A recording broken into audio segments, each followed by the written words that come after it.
Dobar dan. Ja bih započela rečima jednog od najvećih vizionara današnjice, nedavno preminulog Steva Jobsa, i nastavila konstatacijom da, po našem mišljenju, ova revolucija je uveliko u toku. Po mnogim mišljenjima, informatička revolucija ima veći uticaj na čovečanstvo nego što imala i industrijska. Kakva deca nama danas dolaze u školu? Mark Prensky tu decu naziva digitalnim urođenicima. Od svog samog rođenja su okruženi računarima, mobilnim telefonima, pametnim telefonima, MP3 playerima, digitalnim fotoaparatima, kamerama, konzolama.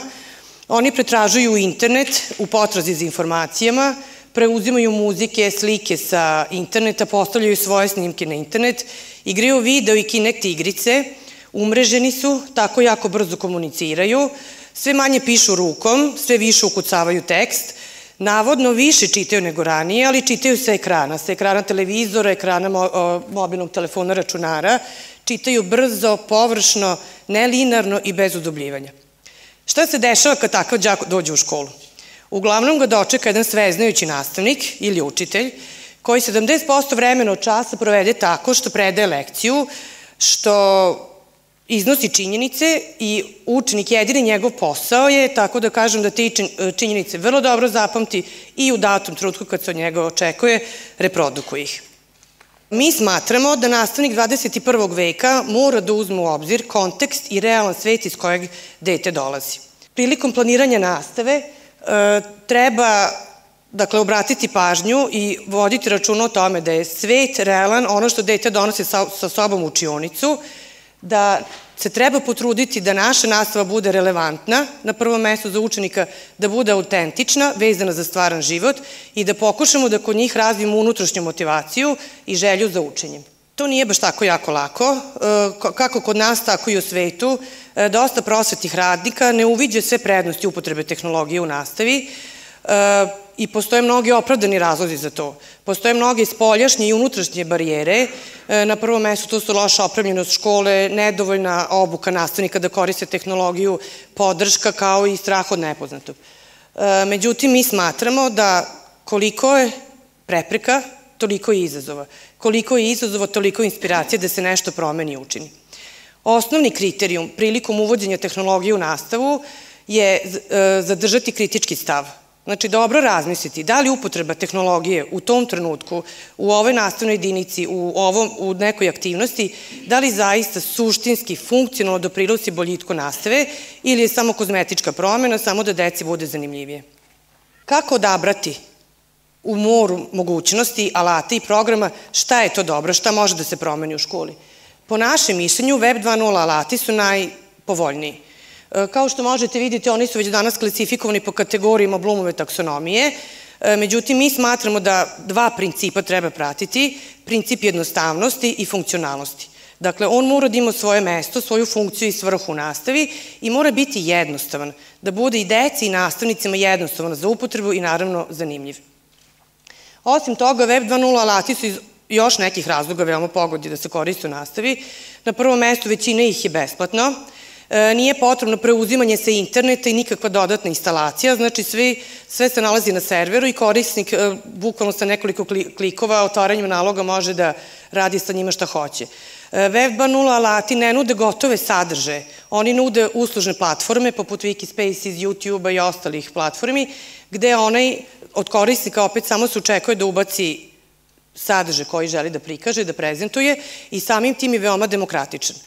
I na kraju, ali ne najmanje važno, Web 2.0 alati svojim brzim protokom interneta omogućavaju multimedijalne materijale, dakle omogućavaju prikazivanje audio-klipova, videoklipova, animacije, interaktivnih igrica i tako dalje.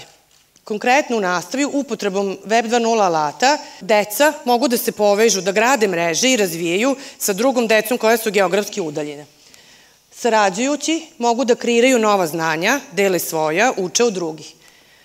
Veoma važno za decu je autentičnost, da vide smisao zašto se nešto radi, da postoje pravi ljudi, da nastavnik i druga deca u odeljenju nisu više jedini ti koji proizvode njihovog rada, nego da postoji neki drugi ljudi, da se fizički zidovi učionice sruše, ako tako možemo da kažemo, i na ovaj način se deca veoma motivišu.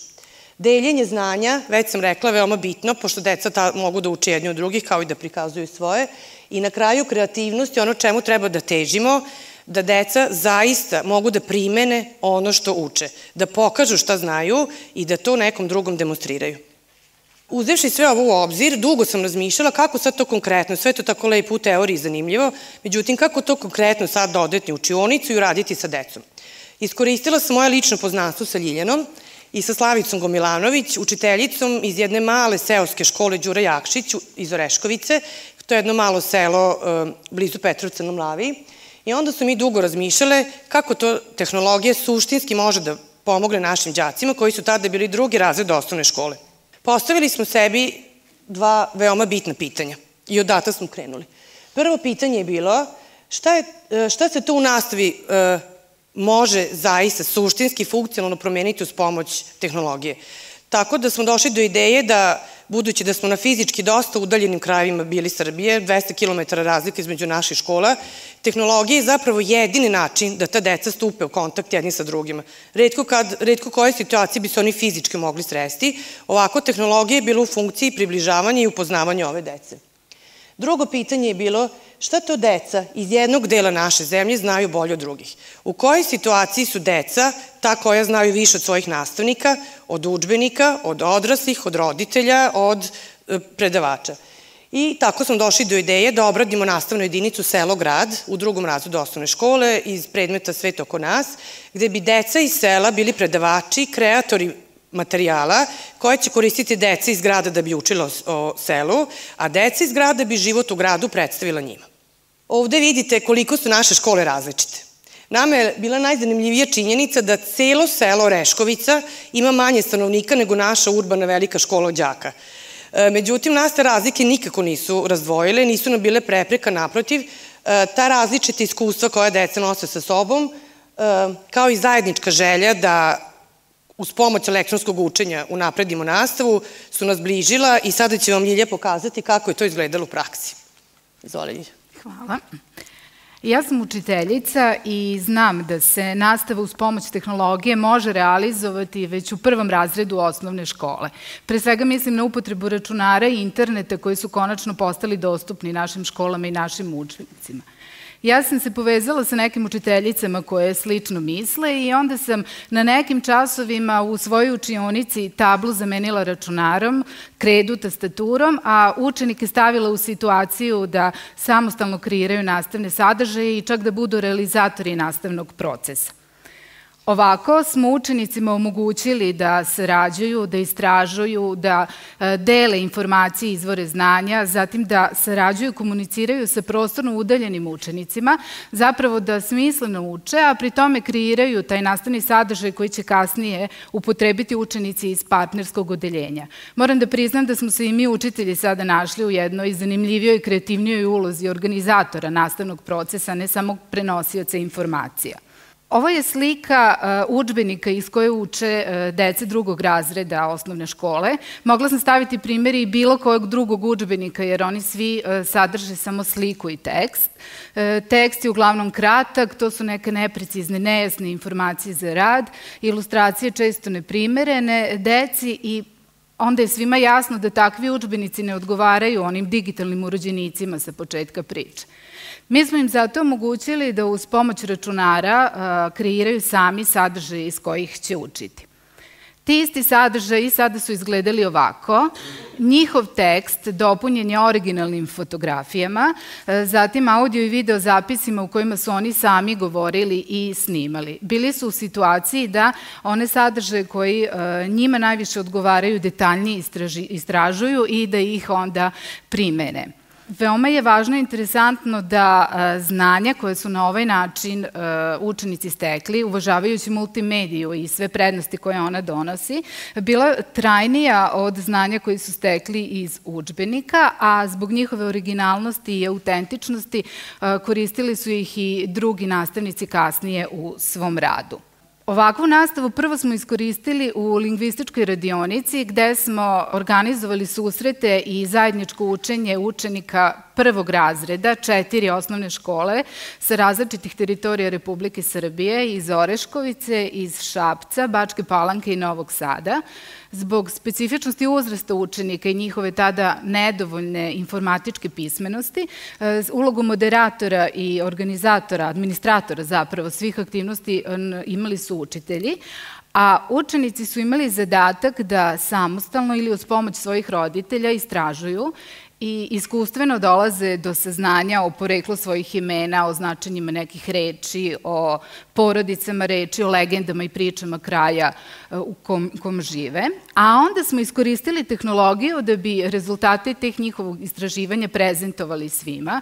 Snimali smo njihov govor, kasnije ga reprodukovali da bi uočavali sličnosti i razlike. Zatim smo delili njihove crteže, tekstove i mogu da vam kažem da su učenici rado učestvovali u ovim aktivnostima, da su bili veoma ponosni na te rezultate svog rada, da su sa velikom pažnjom očekivali i analizirali rezultate drugih i da su zaista sa nestrpljenjem čekali svaki novi čas na kome smo ovako radili. Ovo obrazovno partnerstvo nastavili smo i u 2. razredu osnovne škole kada smo sa učiteljicom Slavicom Gomilanović i njenim đacima radili digitalnu obrazovnu jedinicu Selo-grad.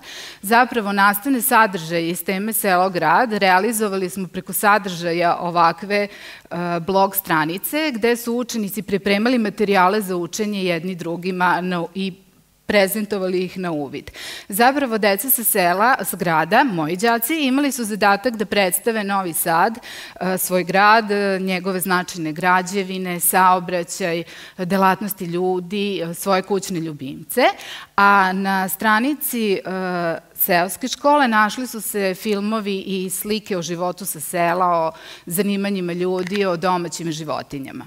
Učenici su učestvovali u izradi svih materijala za ove časove, oni su koristili svoje mobilne telefone, fotoaparate, snimali su kamerama, samostalno su rešavali neke online ankete, kvizove koje smo im postavljali i bili su veoma ponosni što učestvuju u stvaranju ovakvih sadržaja. Veoma je važno da su učenici mogli da, rekla sam već, rade na onim sadržajima koji su njima posebno važni i interesantni, da ih posebno istražuju i dopunjuju, pa je zanimljivo da su učenicima iz Oreškovice najlepše fotografije bile one sa pokretnim stepenicama iz tržnog centra, koje su i moji đaci fotografisali, a koje ne možete naći ni u jednom udžbeniku za predmet Svet oko nas.